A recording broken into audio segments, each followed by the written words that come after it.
আমার নবী মুহাম্মদ সাল্লাল্লাহু আলাইহি সাল্লাম যখন অসুস্থ হয়ে গেলেন তখন তিনি ঘরের মধ্যে প্রসাব করতেন, একটা মাটির পোড়া মাটির পাত্রের মধ্যে প্রসাব করতেন। এই প্রসাবগুলো সারা রাত করার পরে সকালবেলায় তার দাসী উম্মে আইমান তা ফেলে দিত। একদিনের ঘটনা, আমার নবী রাতের গভীরে উঠে তার ওই পোড়া মাটির মধ্যে প্রসাব করে বিছানার ওই খাটের তলে রেখে দিলেন।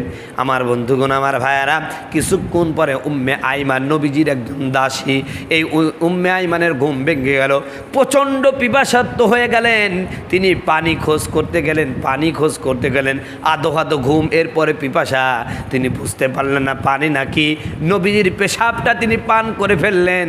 আমার বন্ধুগণ, আমার ভাইয়ারা, আমার নবীর পেশাব পান করে ফেললেন।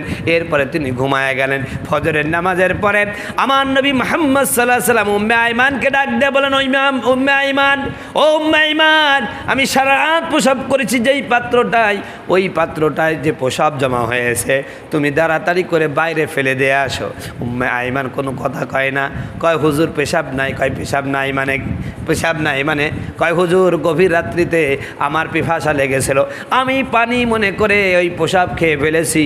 আমার নবী বললেন, তুমি প্রসাব খাও না, জাহান্নামকে হারাম বানাই ফেলছো। বলেন সুবহানাল্লাহ।